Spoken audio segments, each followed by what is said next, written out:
I'm done with subscriptions. Streaming, fitness, razors, vitamins. I've got subscriptions for everything in my life. They lock you in, and half the time, I can't figure out how to unsubscribe. That's why I'm so excited about the new Blue Apron. Now you can get delicious meals delivered with no subscription needed, including new pre-made options. Keep the flavor, ditch the subscription. Get 20% off your first 2 orders with code APRON20. Terms and conditions apply. Visit blueapron.com/terms for more. I'm sorry, it's not easy to tell you how I'm feeling now. When I'm just having a hard time, feels like my world's upside. 1. My name's Kelly. Yeah! And this is Don't Quote Me, It's Probably Nothing. Yeah! And today we're doing a deep dive. Yeah! Which means we're about to connect some dots that were definitely not meant to be connected out loud. Yeah! You moron. Do you guys remember that video that I just tried to recreate from TikTok? Oh, so funny. Such a classic. I was going to say all this stuff, but then we went to record it and I ended up not saying anything that I even planned on saying. I was going to be like, I don't know. I don't know what I was going to be like. But I recommend you rewatch that video or go look at that video. If you go on TikTok or something, just type in girl with mom saying yeah or something like that. And it'll come up. It's a girl sitting and her mom behind her, but so funny.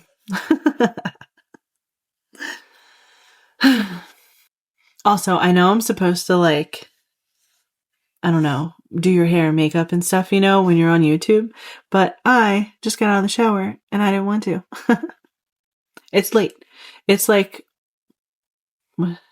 it's 6 p.m.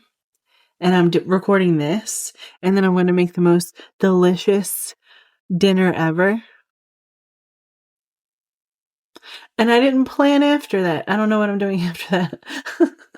Probably editing. That's what I'm doing after that. Let's do the podcast. Let's do that. Okay. So, how did one man go? I'm so hot right now. Let me redo that. I don't know if my eyes are red, but I'm pretty zooted at the moment. Okay. How did one man go from selling oil to influencing medicine, education, and how we understand health without ever running for office? Because that is the Rockefeller story, and it's wild. And I had to stop myself from saying Rockefeller. So take that however you would like. So let's rewind. We'll have a little mini history lesson with possibly wrong information. Because I'm doing the research. So, I mean, sometimes information comes from Reddit. Maybe not factual information. I do like to fact check most of it though. Oh, but anyway. Yeah. So the Rockefeller name starts with John D. Rockefeller. And if you've ever heard his name followed by the words first billionaire, that's literally not an exaggeration. So he made his fortune in the late 1800s through oil. And he founded Standard Oil, which didn't just compete with other oil companies. It absorbed them. Speaking of oil, I don't know if you guys watch Landman. This isn't a plug or anything, but it is so good. And I feel so good about myself. Okay. After watching the last episode that just aired on Sunday, seeing Billy Bob Thornton from the side and how he has no ass. None. I feel a lot better because I also have no ass, but it's a little bit bigger than his was. That was wild. And it was just back pants. There's literally nothing. He's still kind of fine though. Tony Soprano. Oh, man. I want to buy Jim a white robe just so he can wear it around the house with like a t-shirt and boxers underneath, you know? So he founded Standard Oil, which absorbed all of the other oil companies. So he would like buy them out, crush them, control transportation, control pricing, and then control supply. And at one point, Standard Oil controlled about 90% of the oil in the United States, which is like a chokehold, not a business, in my personal opinion. So oil touched transportation, manufacturing, industry, chemicals, and medicine. And Rockefeller understood something very early, apparently, which is if you control the resource, then you don't need to control the people. So the government eventually stepped in and broke up Standard Oil because even they were like, okay, this is a lot. But breaking up the company didn't break the wealth, it multiplied it. So they ended up walking away with stakes in multiple companies instead of one, and their money like evolves. So like once they had more money than they could physically spend, they didn't like stop influencing the world. They rebranded and they became the philanthropists, which sounds nice until you remember that it means funding institutions. There were universities, medical schools, research foundations, public health initiatives, and like this is where the pivot from oil to medicine happens. So Rockefeller money began pouring into medical education, helping reshape how doctors were trained, what counted as real medicine, and what approaches were considered legitimate. At the time, medicine was pretty messy. So there were herbalists, homeopaths, holistic practitioners, and other like competing schools of thought. And then suddenly there was one approved model, which was chemical based and institutionally taught. And this is the same playbook as oil. Standardize, control, and then eliminate competition. Only this isn't fuel, it was like health. But when you fund medical schools and like other schools, you get to decide what gets taught, what gets researched, what gets dismissed, what gets labeled as unscientific. I don't know why I did it this way. Yep. I feel like an alien would do this. How fancy is that? I wiggled my fingers and it says add effects using hand gestures. Anyway, suddenly after all of that, alternative approaches don't disappear because they're illegal. They disappear because they're unfunded. And the Rockefellers also funded education, like not just medicine part, research, and public health messaging, which means that they also influenced the belief. So like the Rockefeller legacy isn't just wealth, it's infrastructure, because the systems that they helped build are still here and still operating and still deciding what's normal. So when people say, why does medicine look the way it does? Or why is education structured like this? It's not like, oh, that's because how it just happened. It's because someone paid for it to happen that way. But why does money get to decide what's true and what's not, you know? I just had to stop the recording for a second because I was staring off into the abyss and I think my eyes glazed over and everything. And I was thinking about the delicious food I'm about to make as soon as I'm done recording this. I'm so hungry. And also super duper high. I like a little bit more than normal, I think. But it's okay. Because my nervous system is reset and I feel fantastic. Maybe I need help for that. But anyway, I have another weird question. I'm trying not to talk with my hands, but I keep doing it. I need little mini hands. Oh, that would be so cute to get little mini hands and then like just have them in the screen. Oh, I got to do it the next time. Oh, and I forgot my tinfoil hat. I just realized Too late. I don't need to put it on this episode, I don't think. Anyway, I was just holding I was still holding my hands up like I was holding the little hands. But did I ask you the question yet? Don't think I did. Okay. Well, now I will. So what happens when a disease starts showing up more and more? Right around the same time, medicine industry and chemicals explode. And the response isn't, why is this happening? But how do we manage it? So this is where like the big C enters the chat. So in the early 20th century, cancer starts getting a lot more attention. Not because it didn't exist before, because it did, but because diagnosis increase. And the reason that they increase, well, not the reason, but like they started increasing when the industrial chemicals expanded and processed foods become more normal and pharmaceuticals grow and environmental exposure changes. And then medicine becomes even more institutional. So like, instead of saying, hey, what's causing this or what's changed, like the system pivots to, oh, how do we treat this? Or, which, I mean, yeah, you want to know how to treat it, right?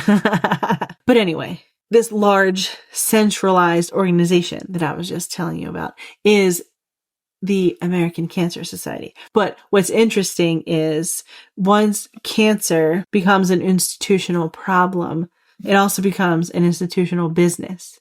So then money starts flowing into treatment research, pharmaceutical development, screening technologies, long-term management, and less into environmental contributors and prevention first models and lifestyle and exposure questions and systemic causes. But anyway, when something just happens, the only option left is management. And management is ongoing. Let's get our little cork board and red string and maybe a tinfoil hat. So who funds the research? Who's shaping medical education? Who's influencing what counts as valid study? The same philanthropic pipelines we just talked about. Because prevention doesn't require lifelong customers. So we end up with a world where treatment's like standardized and questioning it is like controversial, you know? But anyway, this leads to another uncomfortable question, which is if the goal was to eliminate cancer, why does the system seem built to manage it instead? Because if the problem's always there, then you're always gonna need to go for treatment, you know? Anyway, this is probably like a really weird episode. It's something that gets requested a lot by like what I researched. Nobody is messaging me requesting stuff. But if you ever wanted to request something for me to talk about, I don't know, message me somewhere, something on something, somewhere. Anyway, so we are told that history is written by the victors, but it's also written by the publishers and the funders and the people who decide what's appropriate for a curriculum. Modern education didn't always look like this. At one point, learning was like messy. Different regions taught different things. There were competing interpretations of history and philosophy and science. And then suddenly education became standardized so that there were the same timelines, same narratives, same textbooks, same, I don't know, test answers, I guess. But the standardization, I don't think you know how many times it took me to say that word because it was like 5. But it didn't happen by accident. Like textbooks didn't just appear. They were written and approved and funded and published and then distributed, which means someone, sorry, my lips are really dry. Someone somewhere decides what stays in it, what gets simplified, what gets labeled as a myth and what gets left out entirely. And this is where theories start popping up, not because like people are crazy or anything, but because like gaps in things invite questions.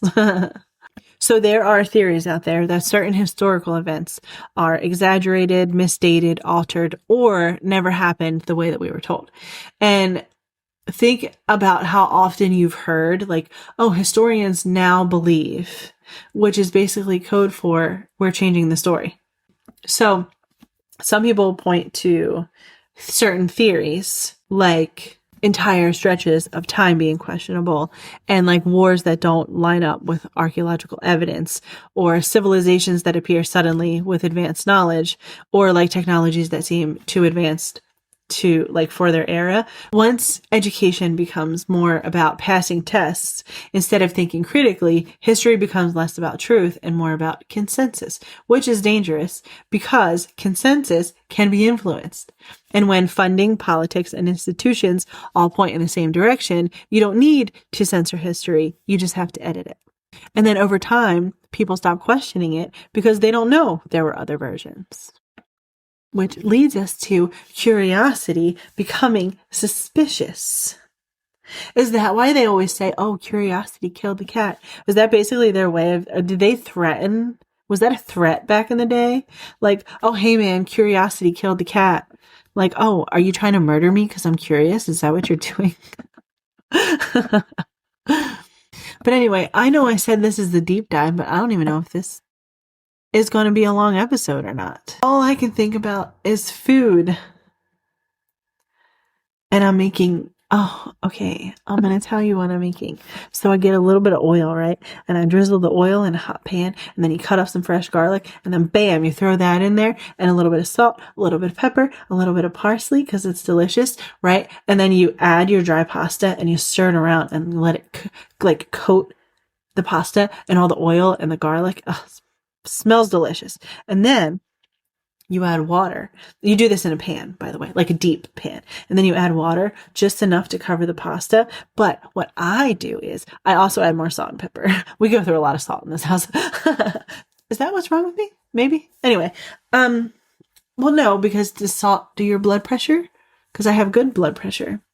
Anyway, what was I talking about? Let me think. Oh, food. Duh. Okay, so, oh yeah, so you add just enough water to cover like the top of the noodles, and then I add a little spoonful of Better Than Bouillon, the chicken flavor, and then you let it cook. I like it al dente, and everyone else in my house was like, your pasta's hard. Like, it is not hard. It's al dente. Maybe with a little crunch. But anyway, just kidding. I don't make crunchy pasta. So yeah, and then I do that. And then once all of it's cooked, I add a little bit of butter because I love butter. I may or may not just cut a chunk of butter and just eat it. I've been doing it my whole life. It's not anything new. It's not why I'm fat. No need for concern. I used to hide under the kitchen table when I was 2 and eat sticks of butter. It's fine. But anyway, yeah. So then I add a little bit of butter, and then I usually add pasta sauce to it too. We usually make our own homemade, and it is so good, but I don't have time for that because it is almost 7 o'clock at night. So I just bought the jars of the 4 cheese sauce, which I'm sorry to anyone Italian out there, but I can get away with it because I'm not Italian. Did you know? I thought I was Polish for my whole life. We were talking about like our backgrounds. Like, okay, so I'm Irish, Swedish, German, Dutch, maybe something else, I think. And then, but I also thought I was Polish. And like, I make a lot of Polish food and it's delicious, you know. But apparently I am a fraud because I found out just 2 years ago that I am not Polish. But anyway, I'm the furthest thing from Italian. But my husband is Italian.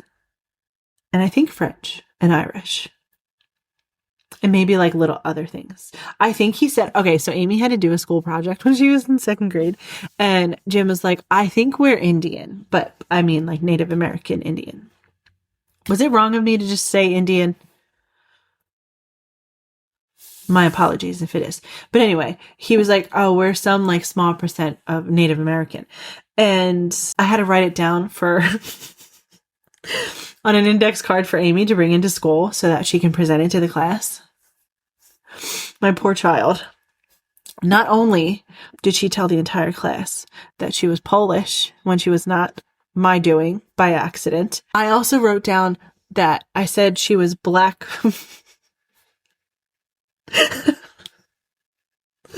Sorry, that was a bad time to stop talking and laugh. I didn't say she was black. I put down that she was part Blackfoot Indian because I swore that is what Jim said that he was. And then come to find out, he's not.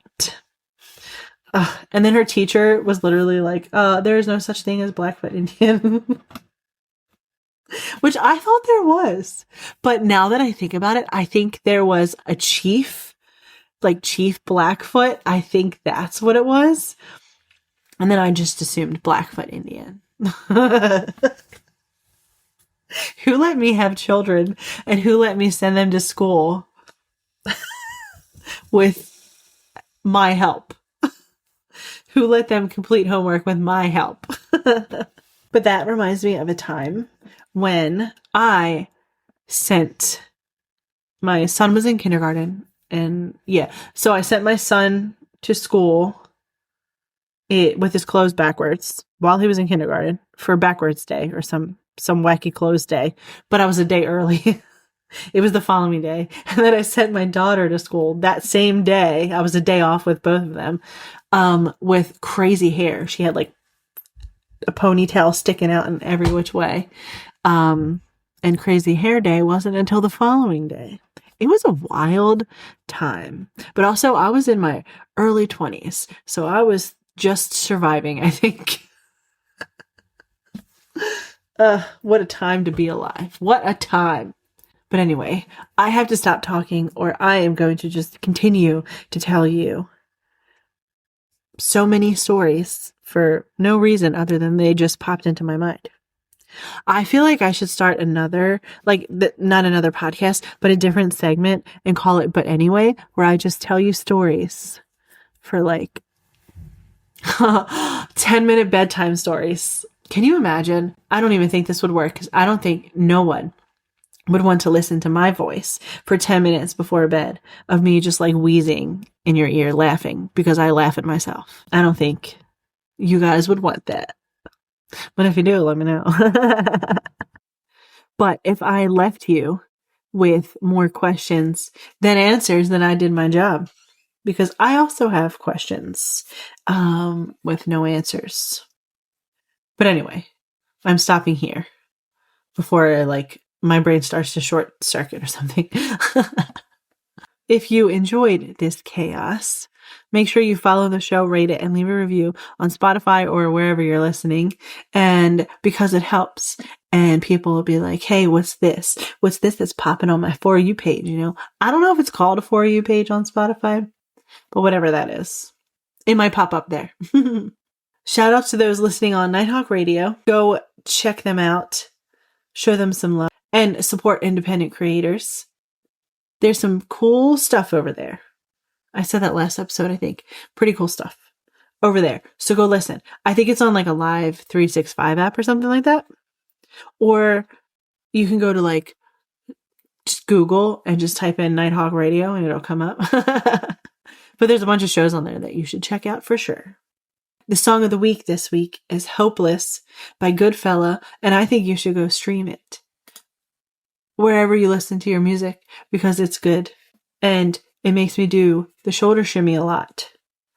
I can't listen to it when I'm cleaning my house, tomorrow's Friday, right? And I'm home alone because I'm off.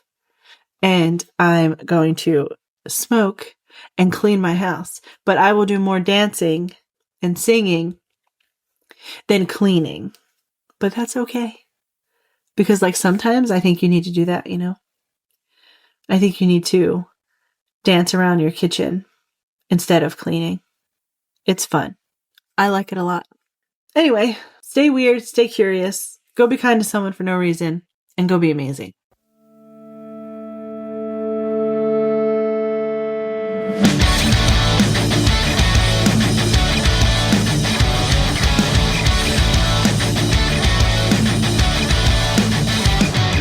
I'm sorry, it's not easy to tell you how I'm feeling now. When I'm just having a hard time, feels like my world's upside down. When I used to favor the songs that remind me of you, and I can't fight this feeling. Can you feel it too? It's like a winter storm on summer vacation. When you're all alone, constant separation. I can't stop thinking of your kiss. Can you tell me why I feel so hopeless? I try to be myself, but I forgot. Who knew that you could make me feel so lost? And I'll try to concentrate, give myself a little faith.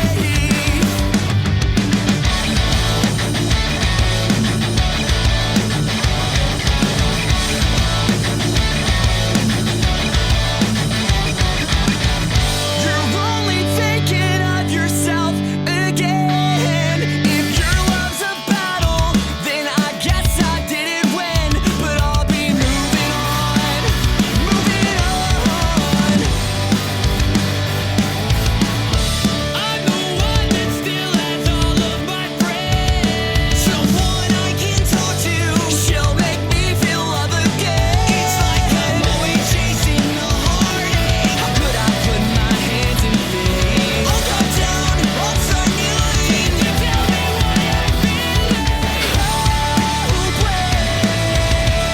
I try to be myself, but I forgot. Who knew that you could make me feel so lost? And I'll try to concentrate, give myself a little faith. Hopeless, I'm on the better half of giving up.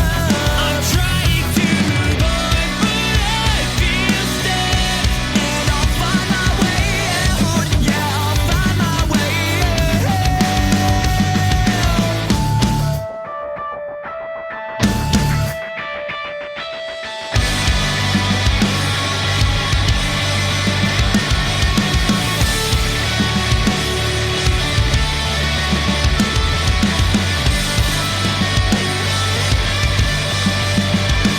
And I'm sorry, it's not easy to tell you how I'm feeling now. And I'm sorry, it's not easy to tell you how I'm feeling now. But I'll be moving on, moving on. I'll be moving on, moving on. Tonight's meal, tilapia surprise with boiled cabbage. Begin cooking steps 1 through 50 now. Are you kidding me? Making dinner shouldn't feel like doing a 1,000-piece puzzle. With Blue Apron's new one-pan assemble and bake meals, the hard part's already done. Pre-chopped ingredients, zero stress. Just assemble, bake, and enjoy. No complicated steps, no mountain of dishes. Try Assemble and Bake today. Get 20% off your first 2 orders with code APRON20. Terms and conditions apply. Visit blueapron.com/terms for more.